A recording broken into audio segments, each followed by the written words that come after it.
I remember receiving a very late night Facebook message in the middle of May from a girl I had never met. I had met her through a mutual friend, and I was told by this friend, quote, "She's really good and a lot like you. Just wait till you meet her." This girl told me she was eager for the experience of Girls State, and it was her dream to run for governor. In a world that values logic over whimsy and safety over vulnerability, to have a dream and to pursue that dream is a beautiful thing. Your elected governor, the passion in your elected governor is evident, for she was willing to face the vulnerability of running in this election, knowing that something greater than herself waited on the other side of a leap of faith. It was John Legend who said, "You can be the world changers.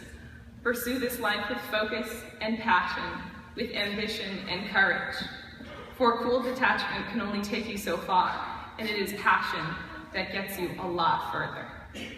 Ladies and gentlemen, I present you your Girls State 2015 Governor, Carly Joseph.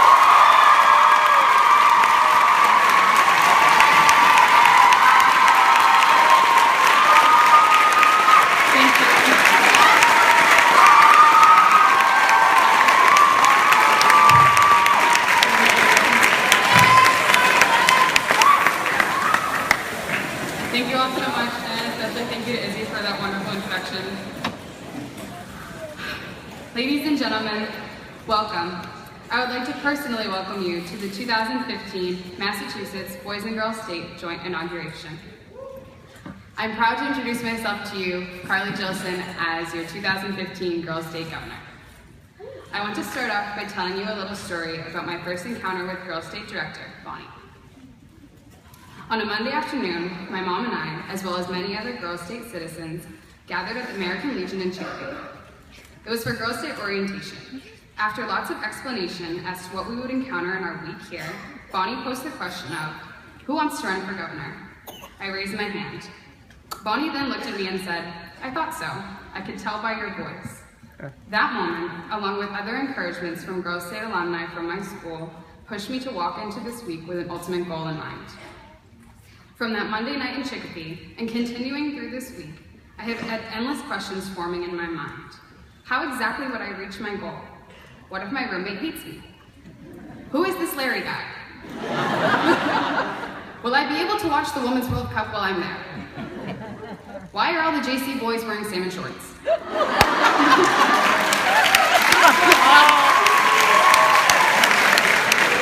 what's the deal with maroon shorts? Why do the boys give a standing ovation to any guy who loses their things?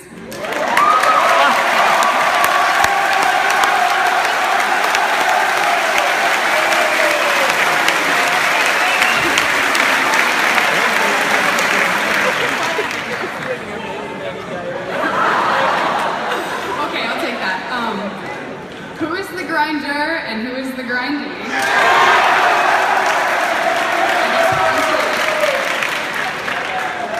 Exactly did the City of Friendship declare war on the City of Hope?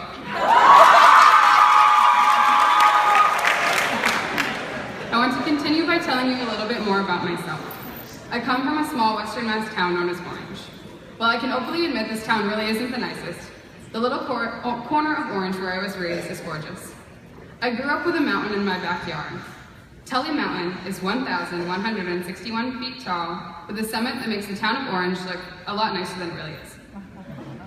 This mountain was a symbol of fun and games to myself as a child because of the field trip that my mom put together every year. Hundreds of kids from kindergarten to second grade would gather at my home every year for a hike up the mountain, followed by water balloon fights and a cookout to end the day. As I have grown up, Tully Mountain has provided me with many memories, but as I have grown into a young woman, I have viewed Tully Mountain in a different light. My small little hometown mountain has turned into a symbol of the way I want to encounter journeys and challenges in my life. My campaign throughout this week has been surrounded with the identities that we all hold for ourselves.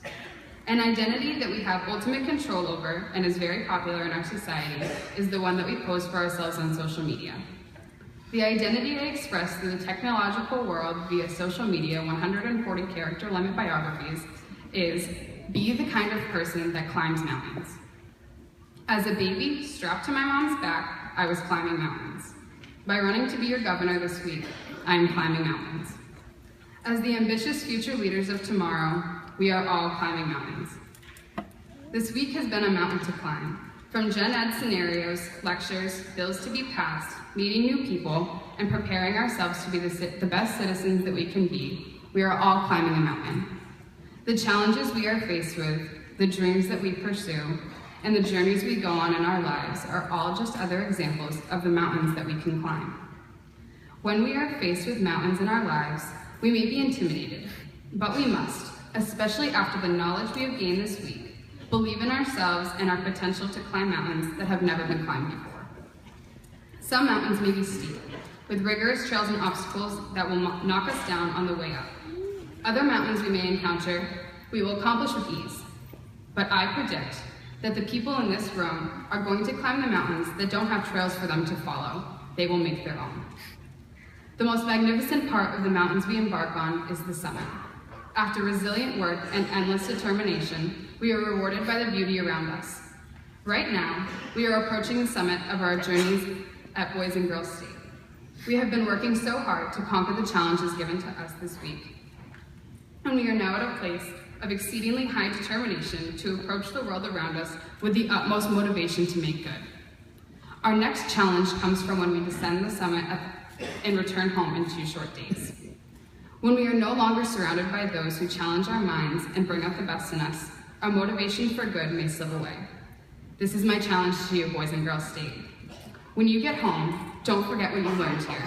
An expectation is now put upon us to be the future of our great nation.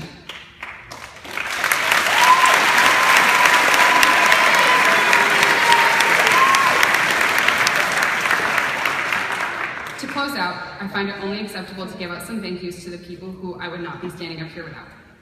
First, to the American Legion, and especially the American Legion Auxiliary for making this program possible, and amazing as it is. It is because of you, women and men, that all of us are able to bring out our full potential, and on behalf of all the girls, we could not be more thankful.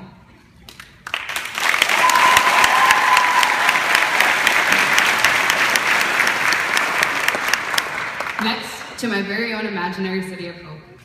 You girls greeted me with my 4-hour late arrival with laughter and have supported me all week, as well as becoming 23 of the best friends a girl could ever ask for.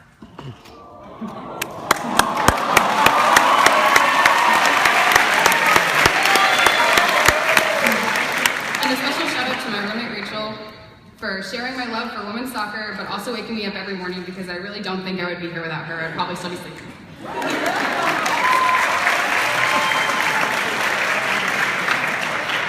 Next, to Lexi, Shannon, and Satya, my counselors. Thank you for guiding me through this week and acting as my mothers away from home. With so much love and enthusiasm, you guys have really made me believe in myself. To my party leader Heather, thank you for ensuring me that I could make it through the press conference and whistle stop when I really didn't think it was possible. Thank you to Izzy and Jess, former Girls State governors, for inspiring me and giving me such big shoes to fill. To my hometown friends, Clay, Maggie, CJ, Pedro, Megan, Colleen, and even Jack.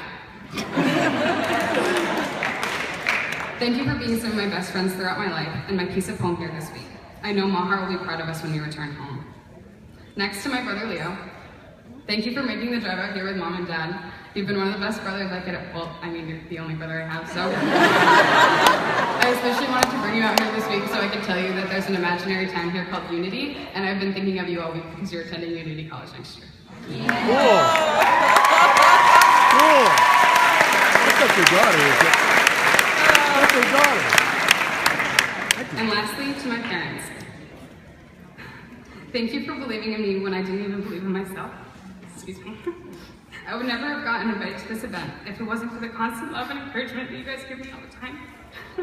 Sorry. Thank you, Girls State.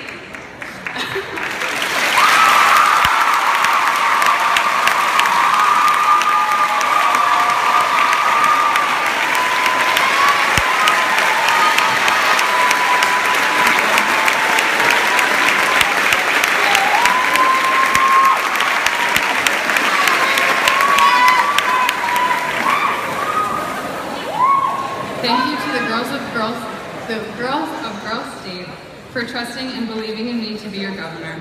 It's the most amazing honor I could have ever imagined. I hope I can exceed all expectations you have for me. Thank you. Keep climbing mountains.